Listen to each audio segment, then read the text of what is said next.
आज हम चर्चा करेंगे। हमने क्या देखा, जैसे हम लोग रोटी बनाते हैं, इंसान रोटी बनाता है तो वो कहता है कि रोटी बनाने के लिए उसे क्या चाहिए, आटा चाहिए, पानी चाहिए और गैस चाहिए। आटा में पानी में आटा गूंजा, गैस जलाई, रोटी बन गई। ये तो हुआ इंसान का काम। अब हमारा टॉपिक क्या है, पेड़ पौधे अपना भोजन कैसे बनाते हैं। ये बात हमने पढ़ी है, विज्ञान में सुनी है? लेकिन इसका हम आज पूरा तुम्हें प्रैक्टिकल तौर पर बताएंगे कि आखिर पेड़ पौधे खाना बनाते कैसे हैं। ये बहुत अच्छी बात है। और एक चीज है, इसी प्रश्न में एक प्रश्न और एंटर है, हमें ऑक्सीजन गैस पेड़ पौधे कैसे देते हैं। आपने सुना है कि पेड़ पौधे हमें ऑक्सीजन गैस देते हैं, तो कैसे देते हैं। गए पेड़ों के पास, भाई पेड़ देना हमें ऑक्सीजन, तो पेड़ निकाल लो जो ऑक्सीजन, ऐसा उसका तरीका समझो आप किस तरीके से। इसी में है, दोनों प्रश्न एक साथ हैं। चलिए हम इसको स्टार्ट करते हैं, पेड़ पौधों का भोजन बनना। सुनना गौर से। एक चीज वो है, जैसे हमने कहा है कि अपन रोटी बनाने के लिए हमें पानी, आटा, गैस आनी पड़ती है, इसलिए पेड़ पौधों को रोटी बनाने के लिए, अपना भोजन बनाने के लिए 3 चीजों की आवश्यकता होती है। गौर से सुनना। नंबर 1 सूर्य का प्रकाश, ठीक है, और नंबर 2 कार्बन डाइऑक्साइड, सुनना, तीसरा है पानी, ठीक।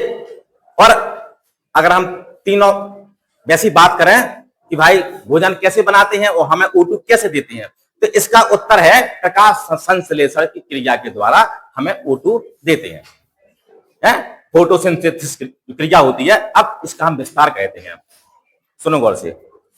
पेड़ लगा है, ठीक है, पेड़ों, एक चीज और आपने देखी कि पेड़ों का जो पत्ते होते हैं कैसे होते हैं, वे किस रंग के होते हैं, हरे रंग के होते हैं। और आपने ये भी पढ़ा होगा कि किसके कारण होते हैं, हरे, क्लोरोफिल, बिल्कुल सही, ठीक है।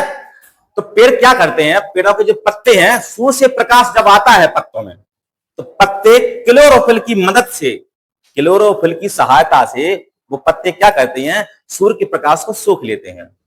क्लियर, सूर्य के प्रकाश को सोख लिया।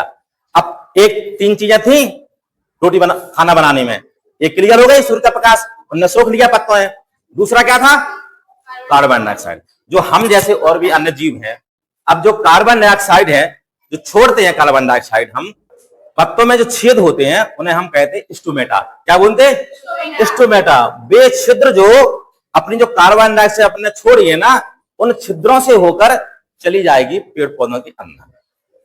दूसरी बात क्लियर। तीसरा बचा पानी।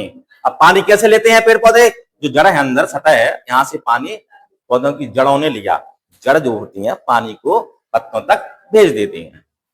तीनों चीजें पहुंच गई, उनका भोजन बनना शुरू हो गया। तीनों की जब क्रिया होती है, तो जब बनता है तो क्या बनता है, ग्लूकोज बनता है, भोजन। ग्लूकोज को ही हम कहते हैं भोजन। और जब भोजन बनने के बाद एक गैस बनती है ऑक्सीजन। कौन सी गैस बनती है, ऑक्सीजन। अब ये ऑक्सीजन उनके बतरफ की नहीं है, पेड़ पौधों की, तो इन ऑक्सीजन को क्या करता, पेड़ क्या करता है, जिस छिद्र में से CO2 आई थी, उसी छिद्र में से O2 जाएगी बाहर अपने वायुमंडल में। तो उन पत्तों के छिद्र में से O2 आएगी अपने वायुमंडल में, हम उसका उपयोग कर लेंगे, तो हमें O2 मिल गई। देखो, दूसरे क्वेश्चन का जवाब मिल गया, हमें O2 मिल गई और पेड़ पौधों का भोजन बन गया। अब जो समीकरण बनता है आप, वो ऐसे बनता है, 6CO2 plus 6H2O equal to C6H12O6। ये क्या है, ग्लूकोज, प्लस 6O2 यानी ऑक्सीजन। ग्लूकोज बना दिया, ग्लूकोज का मतलब होता है उसका भोजन, और बाद में बना 6O2 माने ऑक्सीजन, जो हमने प्राप्त कर ली। खत्म। ये होगा हमारा। पौधे इस प्रकार से अपना भोजन बनाते हैं, और जब भोजन बनाते हैं तो ऑक्सीजन गैस निकलती है, उसको वायुमंडल में भेज देते हैं छिद्रों के द्वारा। वो वायुमंडल में जो ऑक्सीजन आई है वो हम उसे प्राप्त कर लेते हैं। ऐसे हमें मिल जाती है O2। समझ में आ गया आप, ऐसे बनाते हैं हमारे बॉडी पे।